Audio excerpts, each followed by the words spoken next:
This is your forecast first. Well, wrapping up this week, this Friday, a little rain here and there. Little being the operative word as you look at the Grayburg Post Buildings weather cam south on 41. A lot of cloud cover out there, rainfall. Well, just not a lot going on out there as you take a look at the Dorset Automotive Doppler radar. It's just real hit or miss stuff out there. There's a better chance for rain coming Sunday. We really need that rain, so keep your fingers crossed. We have one cool day in the forecast period with those showers, and then next week, the heat is back. Your news now. This is WTWO News at 11. The suspect accused of a bank robbery we first told you about yesterday is now in custody. With those details are straight ahead.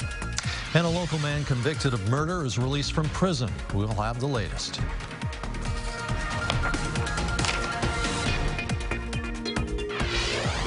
We got this concept about a year ago, and just putting it into fruition is going to be really rewarding. Plus, a new concept that's coming to the 12 Points area would provide an area specifically for food trucks. Thanks for watching our late news. Brazil Police Chief Clint McQueen confirms a suspect is now in custody for allegedly robbing a bank in Brazil. The robbery happened yesterday around 2 p.m. at Riddell National Bank on National Avenue in Brazil. Chief McQueen says police were able to use surveillance footage from inside the bank to narrow down the search for the suspect. Chief McQueen tells us after a brief pursuit, officers apprehended 30-year-old Matthew Craig of Clay County. He is now being held in the Clay County Jail without bond. In Daviess County, Washington police are still looking for a suspect they say is considered armed and dangerous. It comes after an investigation into shots fired Thursday in the area of Northwest 14th and Jackson Streets. No one was hurt, and the suspect fled the scene. After speaking to witnesses, police say they had no reason to believe that the threats were made toward Purdue Farms. Police responded to the farm, but determined there was no danger and left the scene. This afternoon, the police department posted on its Facebook page that it's looking for 23-year-old Carlos Rosario Gonzalez of Washington. He's described as 5 feet 10 inches tall, about 130 pounds, and was last seen driving a white Cadillac CTS. Police say if anyone sees him, they should not approach him but call police. A local man convicted of murdering his wife back in 1981 has been released from an Illinois prison. Fred Grabby was convicted in Clark County Court of choking his wife to death, burning her body, and throwing pieces of her skull into the Wabash River. There was also an attempt to break Grabby out of a Clark County jail in Marshall after his sentencing. Also, a jailer was shot during that attempt. According to the Illinois Department of Corrections, Grabby was transferred from an IDOC facility to another facility on parole with mandatory supervision. The IDOC reports that Grabby may not have direct supervision at the transferred location. You can read more about the Grabby case on our website, mywabashvalley.com. Now to a national story with statewide ties. On Wednesday, a 27-year-old man was charged in Ohio with the rape of a 10-year-old girl. A doctor said the child traveled to Indiana for an abortion. Since then, the case has drawn national attention. That's because of new restrictions stemming from the Supreme Court's recent ruling overturning Roe v. Wade. Yesterday, Indiana Attorney General Todd Rokita said that Dr. Caitlin Bernard was being investigated. She is the doctor who performed the abortion. Despite this, he offered no specific allegations of wrongdoing.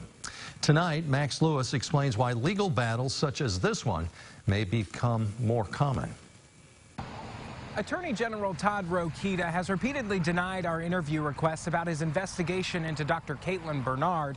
One of the things he was looking into was any violations of patient privacy laws. Today, IU Health said an internal investigation found Dr. Bernard broke no laws.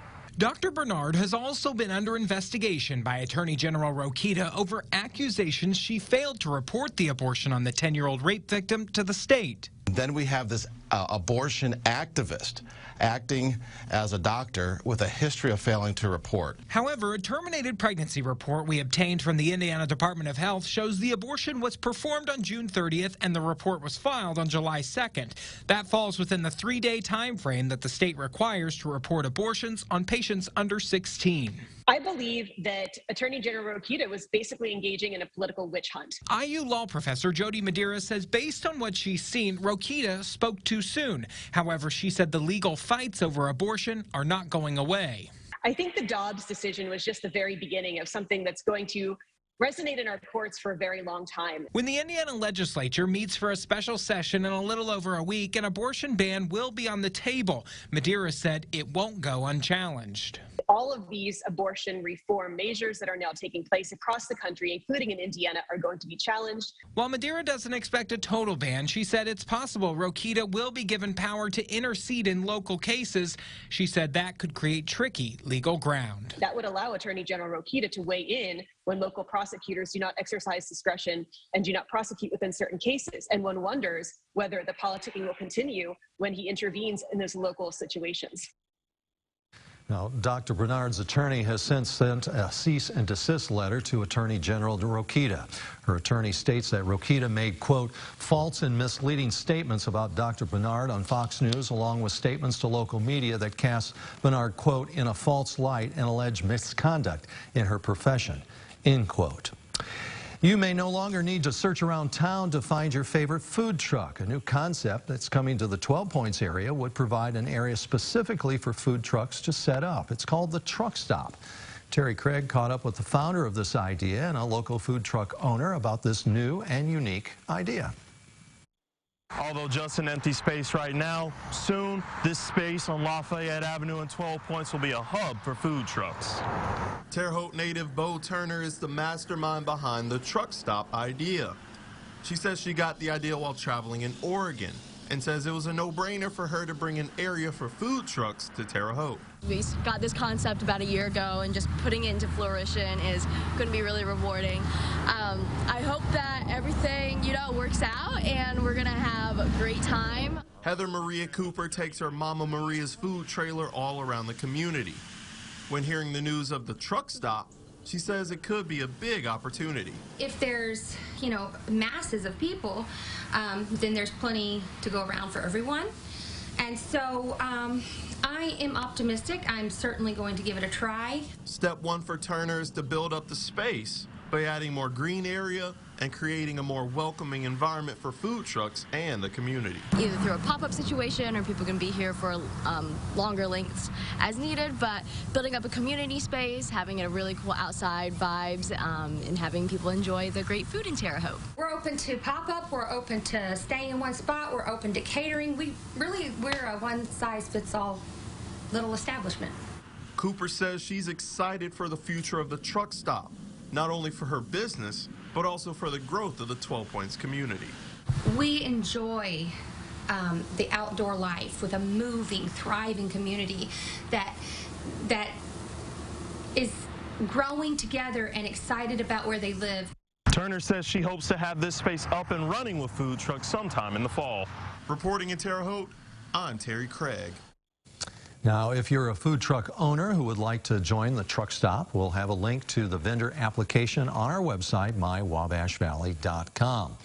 Well, people in the Sullivan area who are looking for a job now have access to a new resource in their job search. Today, Work One Western Indiana cut the ribbon on its Express Center in Sullivan County. The new center provides free assistance to job seekers and employers. Services include resume building, job searches, unemployment assistance, and getting funds for job retraining. The new center is located on North Section Street. This week, there's a major softball tournament going on in Henderson, Kentucky. It's the USSSA Great Lakes Nationals. The Vincennes Sting is one of the teams playing, and it's led by a coach who fought for her life to be here on this day. Field, and now to coaching. Jada Camden is a survivor. To stay positive, really, and to see that I will play again Monday after treatment. At just 16, she was diagnosed with Ewing sarcoma, a rare cancer that attacks the bones and the surrounding soft tissue. Being an avid athlete and a high school softball star in her hometown of Vincennes, Camden didn't let the diagnosis stop her. But I played a couple tournaments through the summer when I first started treatment. During treatment, doctors said she needed surgery. It wouldn't have healed properly, so I more than likely probably would have lost my foot. Camden said no to the surgery and said yes to playing through the pain. I pushed through it and played. Guys, I mean, I wanted to be on the field. That's where my heart is. I love it. Now Camden is cancer-free and coaches alongside 2 former teammates who played with her during the battle. Eamon pitched in most of our tournaments, still going through chemo treatments and everything else, and it was kind of very inspirational to see that, I mean, anybody can get through anything, really. And just to watch her overcome and persevere through our whole season for 2 years that I got to play with her was just amazing. And then to watch her go on to college where she continued to pitch after she defeated the battle was just insane. The trio now coaches the Vincent Sting, a travel softball team, and players say Camden inspires them every game. I'm very inspired by her because she battled very hard, and I'm very proud of her for that. I'm really excited that she's our coach, and I am excited to be here. What an inspiration and what a coach. Good luck to the Sting. Well, Amazon Prime Day just ended. Now officials are warning consumers to be on the lookout for thieves. Details on what's triggering this crime. And Terre Haute Post 346 played their regional opener tonight. Omar has those highlights coming up in about 10 minutes.